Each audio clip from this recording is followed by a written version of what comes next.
आज आपने, मैं पहले तो आपको धन्यवाद देना चाहता हूं कि आपने जो है महत्वपूर्ण विभाग पर आप इसमें डिमांड में चर्चा में लिया है।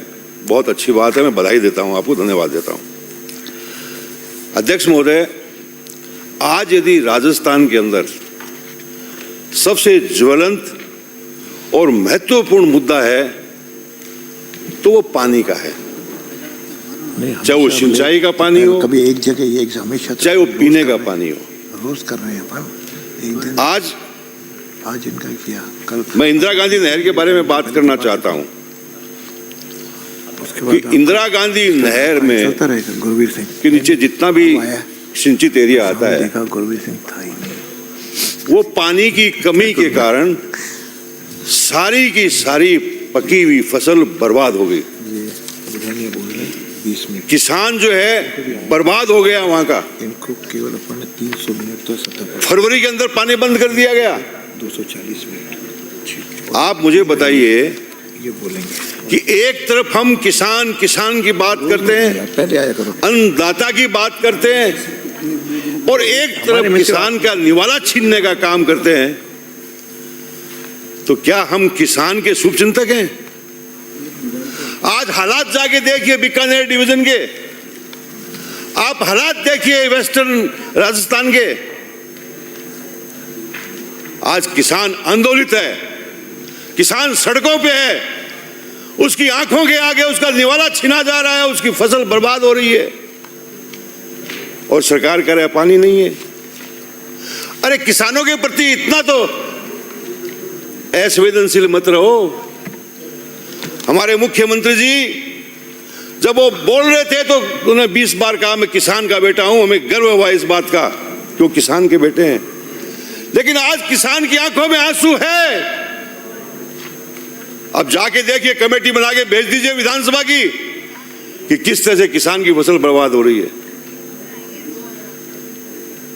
पहले भी दिक्कत आई है, ऐसी बात नहीं है, लेकिन हमारे कांग्रेस के राज के अंदर, मैं पिछले 5 साल विधानसभा में था, कई बार दिक्कतें आई हैं, लेकिन सरकार ने संवेदनशील कदम उठा करके अपने स्तर पर पंजाब सरकार के साथ मुख्यमंत्री स्तर की वार्ता करके जो है पानी लेके आए और किसान की फसल बचाई है।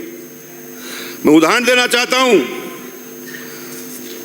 2021 को पोंग बांध का लेवल 1300.15 फीट था और हमारा पानी 9,39,584 क्यूसेक दिवस था सितंबर 2021 में, और सितंबर 2024 में पोंग बांध का लेवल 2021 से ज्यादा था, 1318.51 फीट, और पानी भी ज्यादा था, 9,65,830 क्यूसेक दिवस। अरे पानी ज्यादा था, फिर भी पानी फरवरी में बंद कर दिया। आप बता दीजिए, मंत्री जी जवाब दें तब कि फसल बचाने के लिए आपने क्या प्रयास किए? पंजाब सरकार के पास कौन गया? किस प्रकार की प्रभावी कार्रवाई हुई? अरे मेरा दावा है, मेरा मानना है कि सरकार संवेदनशील होती और पंजाब सरकार को कहती कि आप तो किसानों का प्रदेश है, हमारे किसान की फसल जल रही है, तो निश्चित रूप से पानी देते। लेकिन आपको किसान की चिंता कहां है? आप तो चुनाव के समय किसान को याद करते हो, उसके बाद किसान याद नहीं आता। मैं निवेदन करना चाहता हूं मुख्यमंत्री जी से, और मैं निवेदन करना चाहता हूं राजस्थान की सरकार से कि आप पंजाब सरकार से बात करिए, मुख्यमंत्री स्तर पर बात करिए, और अभी तुरंत इसकी पानी की व्यवस्था करिए ताकि राजस्थान का किसान उजड़ने से बच सके, बर्बाद होने से बच सके, उनके बच्चों को निवाला नहीं छीना जाए।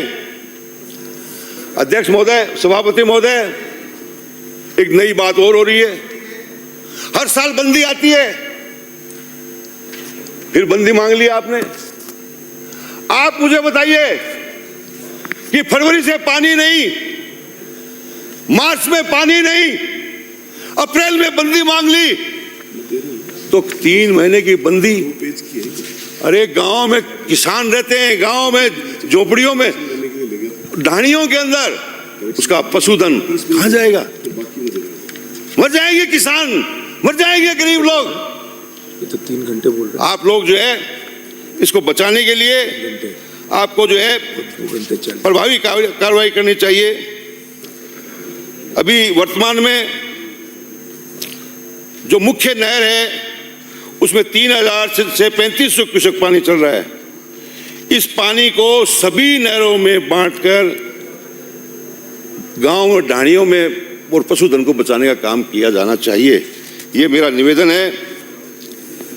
एक मैं और बात कहना चाहता हूं कि मैं तारानगर विधानसभा क्षेत्र से आता हूं और मेरा क्षेत्र इंदिरा गांधी नहर से जुड़ा हुआ है और वहां पर किसान बर्बाद हो रहे हैं। किसान की फसल सूख रही है, जैसे और किसानों की सूख रही है वैसे हमारी सूख रही है। लेकिन अत्याचार तो मत करो, राजनीतिक बदले की भावना से तो काम मत करो। अरे किसान सबको वोट देता है, किसान कोई जाति का नहीं होता है, किसान सबका होता है। ये राजनीतिक व्यवस्था से काम हो रहे हैं, किसानों के स्टाइफंड काटे जा रहे हैं और गिन गिन के काटे जा रहे हैं। और वो सिर्फ गरीब आदमी होता है, बड़ा किसान काबू में नहीं आता। सिर्फ छोटा किसान ही है जिसके ऊपर ये जाति होती है। जुल्म बंद करो। 5 साल मैंने कांग्रेस के राज के अंदर एक साइफन नहीं कटने दिया, एक साइफन, और एक भी अदालत में मुकदमा नहीं हुआ। आज देखे जाकर के लाखों का नुकसान हो गया किसान का। सभापति महोदय, एक तरफ राजस्थान पानी की कमी के लिए जूझ रहा है और दूसरी तरफ राजस्थान का बरसात का पानी है वो व्यर्थ में बह रहा है। पानी समुद्र में जा रहा है। कन्हैयालाल जी, जा रहा है कि नहीं जा रहा है? क्या कर रहे हैं हम लोग? क्या कर रहे हैं हम लोग? आजादी के इतने साल बाद भी हमारी बरसात का पानी को हम रोक नहीं सी पाए। हमारा लगभग 50 से 70 टीएमसी बरसात का जल अरब सागर में जा रहा है। इसको रोकने के लिए प्रभावी कार्रवाई होनी चाहिए। लोकसभा चुनाव के अंदर जालोर के अंदर मुख्यमंत्री जी ने प्रधानमंत्री जी की मौजूदगी में कहा कि माही नदी का पानी जो जालोर में लाने के लिए हम संकल्पित हैं। ये मैंने भाषण सुना है, मुझे बड़ी खुशी हुई, मुझे बड़ी खुशी हुई। लेकिन वो खुशी कहां गई? खत्म। चुनाव के बाद भूल गए, चुनाव के बाद भूल गए। अब इसका नदी का नाम ही नहीं ले रहे। अब मुख्यमंत्री जी जिक्र नहीं कर रहे हैं। अरे डरो मत, ये गुजरात खा नहीं जाएगा हमारे को। डरो मत इस लोभी से। हम जीत के आते हैं, उनकी वजह से नहीं आते। महोदय, मैं कहना चाहता हूं कि जालोर जिले में ये पानी कडाना बांध से आएगा। ये पानी गेविती फ्लो से लाया जाएगा, जिसकी फिजिबिलिटी होने की तकनीकी स्वीकृति भी जारी हो चुकी है। माननीय सदस्य महोदय, काम चल रहा है उसके ऊपर। अच्छी बात है, काम चल रहा है तो, लेकिन धरातल पे दिखाओ तो सही। आप जवाब में बता देना मेरे को क्या काम हुआ है। आप जब जवाब दे मंत्री जी तो आप कहलवा देना कि कितना काम हुआ है। बीच में नहीं बोले कोई भी। आप बताएं ये बात को। पिछले बजट घोषणा को आप चेक करें, उसके अंदर सब कुछ स्पष्ट दिया हुआ है। 7000 करोड़ का प्रावधान लिया हुआ है। 7000 करोड़ का प्रावधान है पिछली बजट घोषणा में। बीच में ना बोले। माननीय सदस्य, आप अपनी बात को जारी रखें। आप भी इनसे बात न करें, आप तो अपनी बात कहें। अरे आप चुप रहे। सभापति महोदय, ईआरसीपी का नाम बहुत जोरों से लिया जा रहा है। ईआरसीपी कभी आप नाम बदल देते हैं, केपीसी कर देते हैं, फिर कभी आप राम सेतु कर देते हैं। इससे पेट भरने वाला नहीं है। नाम बदलने से पेट भरने वाला नहीं है। धरातल पे क्या है? धरातल पे बताइए। जनता है, ये सुनती भी है और फैसला भी करती है। जनता भी फैसला भी करती है। आप तो मुझे भी तो बता दीजिए, क्या किया आपने, बता तो दीजिए इसके बारे में स्पष्ट रूप से। जनता अंधेरे में है। आप तो अपने जवाब में यही बता दीजिए कि जल संसाधन में कितना पैसा आवंटित था, उसमें कितना खर्च हुआ, ये तो बता दीजिए। और फिर जो है ईआरसीपी करिए काम, हमें खुशी है। मुझे बहुत खुशी हुई इस बात की कि मुख्यमंत्री जी जब मुख्यमंत्री बने तो उन्होंने पहला काम कहा, मैं पानी लेके आऊंगा। समझौते की अग्रसर हुए, हमें बहुत खुशी हुई। मैं धन्यवाद देना चाहता हूं उनको कि उन्होंने प्रयास करने की कोशिश की, लेकिन प्रयास ही रह गए, वास्तविकता से दूर हो गए। आज वास्तविकता क्या है, इस वास्तविकता पे आने की जरूरत है। आप ईस्टर्न की बात करते हैं, हमारे पश्चिम की तो बात ही नहीं करते आप। हम कितने लोग पानी के लिए जूझ रहे हैं, आप उसके बारे में भी तो सोचिए। आप उसके बारे में भी कोई योजना बनाइए। आज हमारी नहरें टूटी हुई पड़ी हैं, मरम्मत नहीं हो रही। मरम्मत के नाम पे जो है झूठे बिल बनाए जा रहे हैं, सफाई के नाम पे बिल बनाए जा रहे हैं। कोई काम धरातल के अंदर हो नहीं रहा है। मैं ये कहना चाहता हूं, माननीय सभापति महोदय, मुख्यमंत्री जी ने यमुना जल समझौते की बात की और उन्होंने जोर शोर से कहा कि मैं हरियाणा से समझौता करके आया हूं और चूरू जिले को, झुंझुनू को और सीकर को हम सिंचाई के लिए भी और पीने के लिए पानी भी देंगे। कहाँ है आपकी डीपीआर? 1 साल हो गया। अरे कुछ तो बताइए। आपने जो है पिछले वर्ष इतना जो है इसके लिए हल्ला मचाया, इस बजट में क्या स्थिति है श्रीचंद जी? आप बजट में यमुना जल का नाम तक नहीं लिया। ये है आपकी घोषणा की स्थिति। मैं प्रयास की, जो प्रयास हो रहे हैं मैंने उनके लिए धन्यवाद दिया है। मैं 1993 में राजस्थान की विधानसभा का सदस्य था। भैरू सिंह जी मुख्यमंत्री थे। उन्होंने 1994 के अंदर समझौता किया और मैं उस डिबेट में भाग लिया है। मैंने भाग लिया उस डिबेट के अंदर।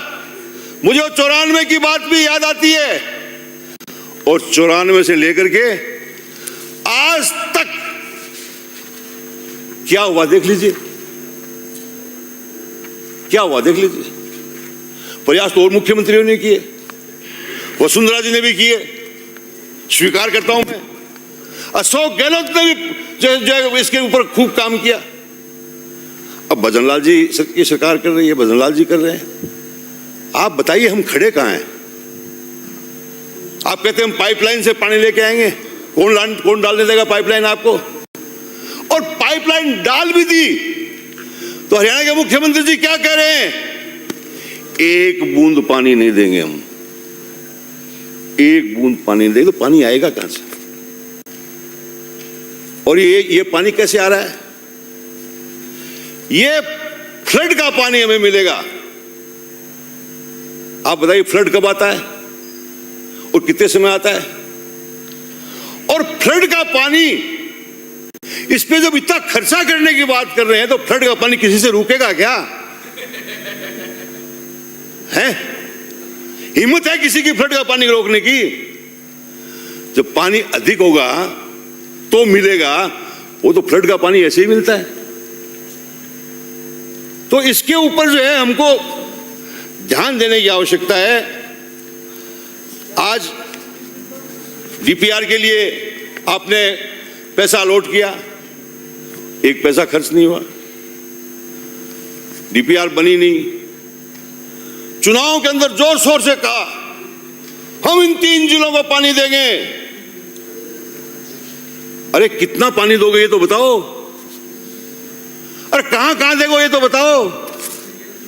चूरू में कितना दोगे, झुंझुनू में कितना दोगे, सीकर में कितना दोगे, ये बताओ तो सही हमारे को। लेकिन ये सब सपना का सपना रह जाएगा। हरियाणा एक बूंद पानी हमको नहीं देगा, ये मैं कहना चाहता हूं आपको। सुन लीजिए ध्यान से, हरियाणा के मुख्यमंत्री ये दिखा रहे हैं, हरियाणा के मुख्यमंत्री ये दिखा रहे हैं। सभापति महोदय, अभी इस बजट के अंदर सरकार ने एक झूठा सपना दिखाने की कोशिश की है। इस बजट में बताया गया है कि साहवा लिफ्ट कैनाल के अंतर्गत तारानगर चूरू में सिंचित क्षेत्र में वृद्धि किए जाने हेतु डीपीआर बनाई जाएगी। ये साहवा लिफ्ट कैनाल कहां है भाई? इसका तो नाम ही बदल दिया। साहवा लिफ्ट कैनाल थी पहले, फिर सरकार ने चौधरी कुमाराम लिफ्ट कैनाल कर दी। तो आपको अधिकारी ये भी नहीं बता रहे कि इस लिफ्ट कैनाल का नाम क्या है, या तो बताना नहीं चाह रहे, या उस महान नेता का नाम लेना नहीं चाहते आप, उस किसान समस्या का नाम लेना नहीं चाहते। आप जनता के सामने सही बात तो करो। और मैं कहना चाहता हूं कि डीपीआर बनाने की आवश्यकता कहां से आ गई आपको? डीपीआर की आवश्यकता ही नहीं है।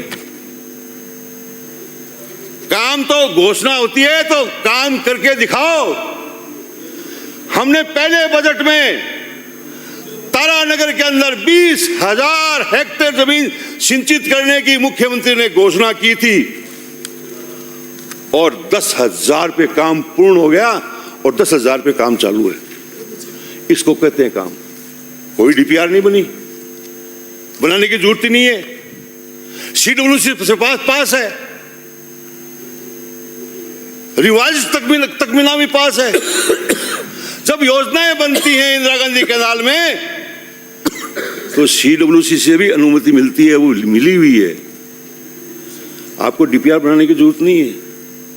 आप भ्रमित मत करो, ये डीपीआर करके भ्रमित मत करो। झूठी बात मत बोलो विधानसभा में, जनता को गुमराह मत करो। आपकी मंशा है तो आप घोषणा करो कि तारानगर क्षेत्र की 30 हेक्टेयर भूमि को हम सिंचित करेंगे। मैं खुद माला पहनाने आऊंगा आपको। करिए घोषणा।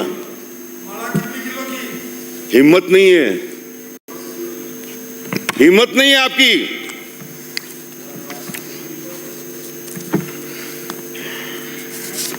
सभापति महोदय,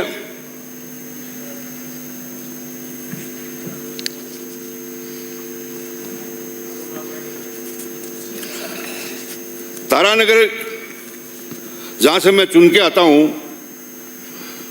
वहां ये सही बात है कि पहले इसका नाम सावा लिफ्ट कैनाल था, लेकिन सावा जो कस्बा है उसके नीचे जो जमीन है किसान की और आसपास का जो क्षेत्र है वो सिंचाई से वंचित है।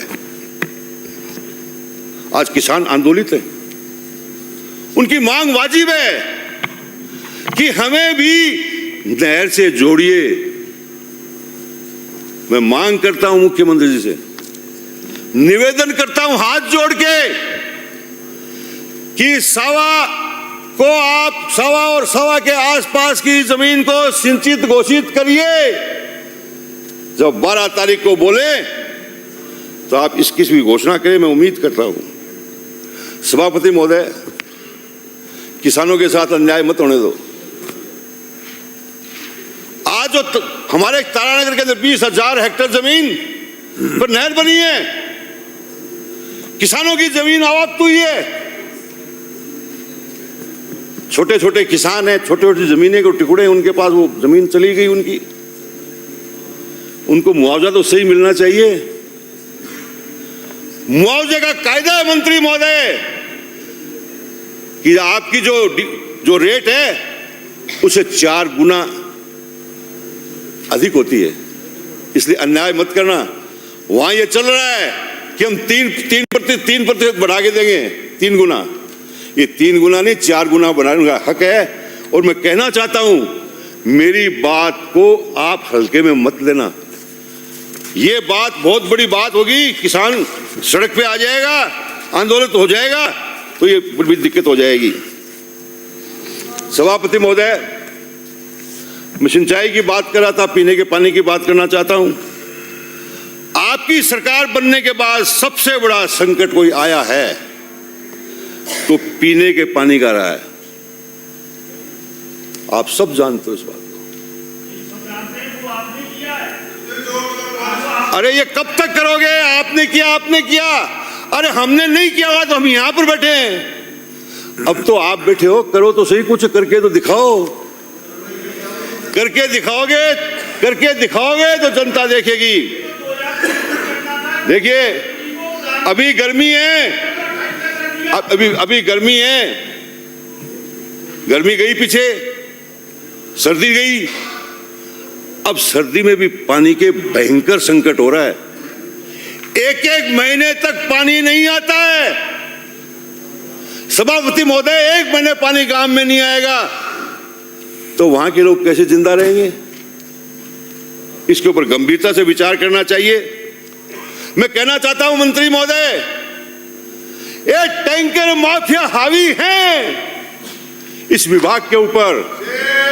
आप कंट्रोल करिए उनको। वो मिले हुए अधिकारियों से वो पानी जाने नहीं देते गांव में।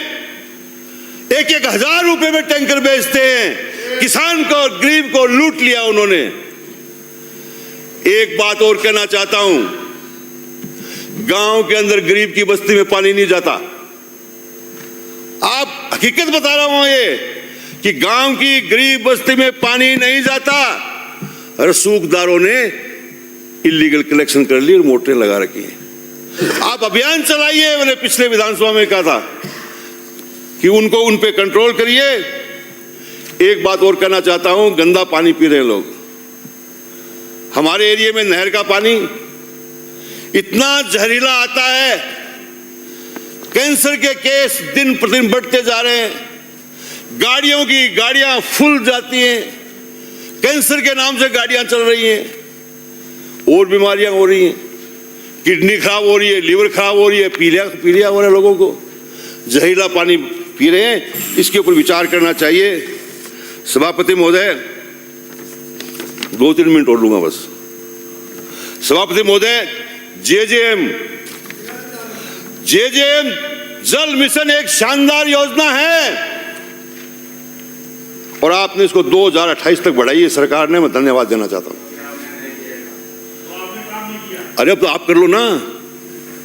आपके लिए कह रहा हूं, मैं आपके लिए कह रहा हूं। बोले इस योजना को राजनीति का शिकार मत बनाइए।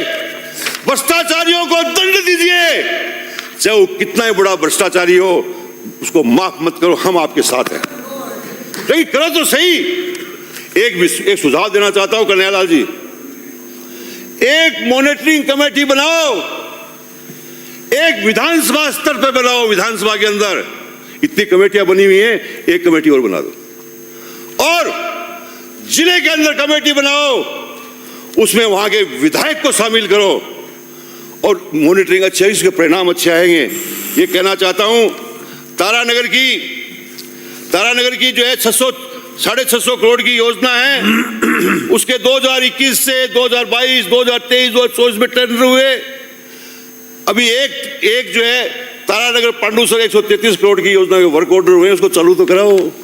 6 महीने सुन रहे हैं। करमसाना फीडर, धनासर, चूरू, बिसाऊ, ये सारी चीजें हैं। एक बात मैं कहना चाहता हूं, एक मिनट, एक सेकंड के लिए। मैंने मंत्री जी 5 टंकियां विधायक कोटे से बनाई हैं, 37 लाख रुपए दिए मैंने एक टंकी के। वो टंकी 1.25 साल से इंतजार कर रही है पानी का। आप पानी से जोड़ दीजिए, अरे पानी से जोड़ दीजिए, जनता को कम से कम लाभ तो होगा। मेरा जो पैसा किया हुआ विधायक कोष का, आज मुझे परेशानी होती है कि मेरा पैसा खर्च किया हुआ खर्च वहां पे जो है काम नहीं है। श्री गुरवीर सिंह, बहुत बहुत धन्यवाद।